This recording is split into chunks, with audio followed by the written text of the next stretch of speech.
Fayer's Fabulous Fridays, a place where you can get the lowdown on culture, arts, and events.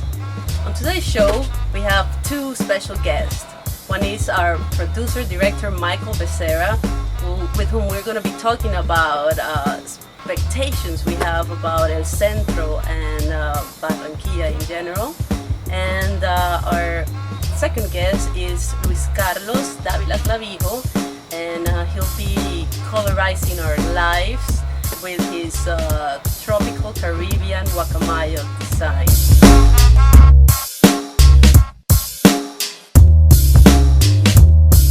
Today is Fridays and I definitely feel fabulous. Not just because of this nice Barranquilla panorama, not only because my good friend Luis Carlos is here, but because I'm wearing this exotic kimono made by Guacamayo that makes me feel like a diva, like a princess in this wonderful day of today. How did you started doing these designs? Okay, well, Guacamayo was actually a film project.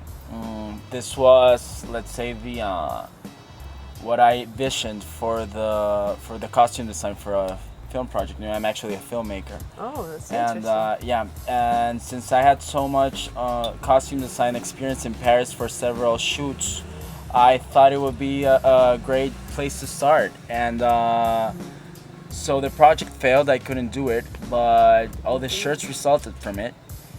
And it's pretty sleek. I like it. Yeah, this is from the first collection. It was called Surf Days.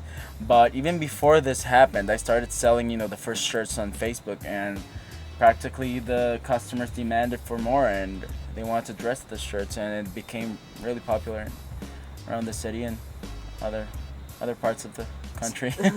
So who's been wearing your Guacamayo design? Well, what kind of customers you say? Like, I think it covers all ages, because we do also shirts for kids, for kids from, 0 to 6 years old. And for girls, we do shirts also, mainly kimonos, dresses, and of course what we majorly produced, which is the shirts, the traditional guayabera, using rayon fabrics. It was very popular in the 80s, I think, in Cali, all this movement with salsa, or a little bit before that in the 70s. So part of my inspiration was that, to recover all the vintage, let's say, traditions of the Caribbean, and very, very, very linked to music. I really love music, and so I know you really like music, because I find you in all the parties that I go to. I always see you there. What was this last party that we saw each other at? Nicola Cruz, I think it was in the the Sonesta Hotel, something like that, with Monkey Business and a whole bunch. I really like the lineup in that party. I think all of really great DJs on the local scene were there playing, and I wasn't really happy with the main act, but I was really happy to see, my friend Blacklight, Roy Barreto, and Bob Makers. It's great, and that's nice to see the city that's like growing in this underground scene. And not only venues or party as such, but I really like how in the electronic scene, these kids have acquired the discipline to shape up organizations. Like little groups with this administration perspective, and how to really do a good party, and they are younger kids. Definitely you see the quality like going up, because back in the day, like, it was just like one very crowd, underground. Yes, very underground. So it's but it was amazing also. It has its own unique flavor and taste. So hey, before going to that party, I saw you also at El Conquistador. I'm always there. You're always there, yeah. That's where I always see you when I want to find you. And we caught up with Olaf Boswick. He was like the main DJ. He's from Amsterdam. We actually were able to talk to him, make a little interview before. And if you guys want to see the interview, you can check it out at the YouTube page from Barranquilla Live. Just check out Olaf Boswick, and he's telling the whole story how he ended up in Barranquilla. playing at El Conquistador that night. Guacamayo, thank you for coming here. Thanks for having me. It's been fun. Yes, Yeah. It was like lovely talking to you, Yeah, and it's always like lovely, so Kate. call me when we're going to Sergio. Let's go together. Of course, yes. I'm gonna see you there anyways. No, because you always like come up like after With 3 your a.m. camera. My God, yeah, classico. Yes, I always go to places and I have this vice where I take pictures. So Yeah. yes, I'll put the pictures in the video too, so you get that. Exactly. You know, they come with movement and lights, and you actually feel. You should do like an art exhibit of party pictures of people partying. For sure. Yeah, I mean it's a very, very nice energy. Hey, if you want to see my work or maybe buy some, look like a tropical rock star, you could go to my Instagram page, which is @Guacamayo Caribe, or to my Facebook page, which is facebook.com/Guacamayo Caribe as well. Or you could just write me to my WhatsApp number. It's 321-828-5554, and I'll be glad to show the pictures, especially for you. So, yeah. Find me.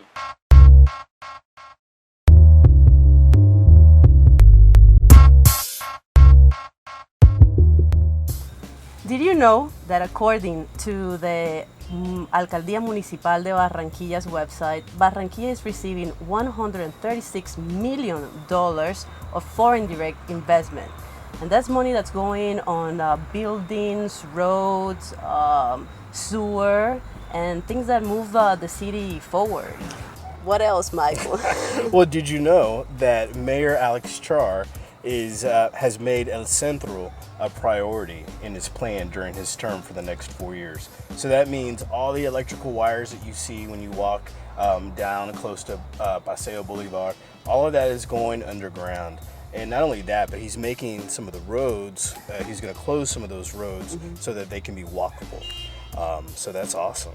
That is amazing. That's a very good news for El Centro and also for our plans here with Barranquilla Life. Let me introduce you to Michael Becerra, and he's the director and the producer for Barranquilla Life.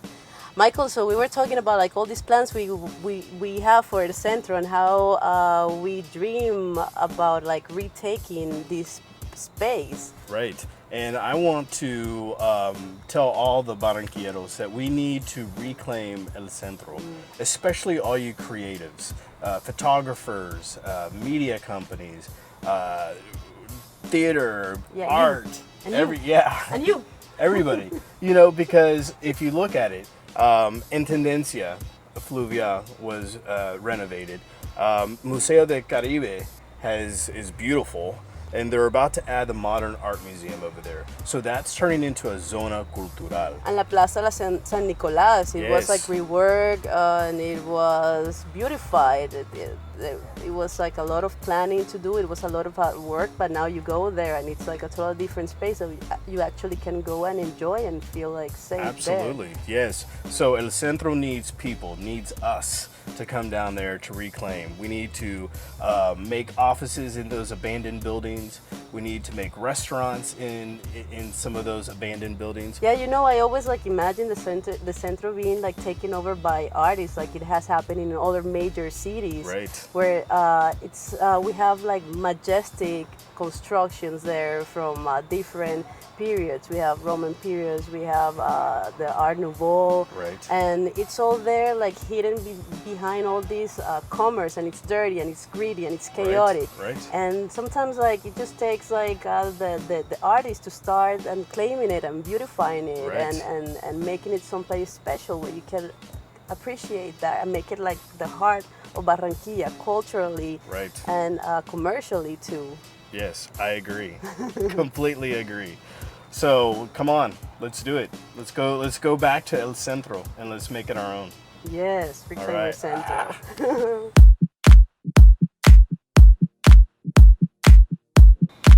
So if you like what you've seen so far and the themes that we talk about here, make sure you follow us on YouTube. Go to Barranquilla Life and check us out as Fayer's Fabulous Fridays.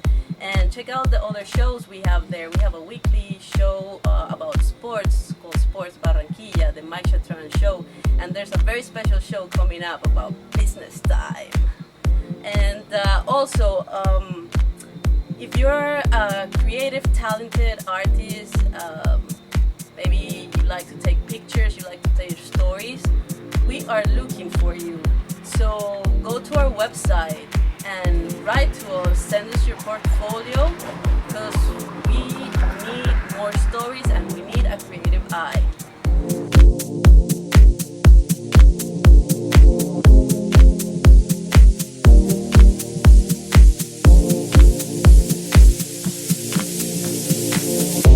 It's a lonely night.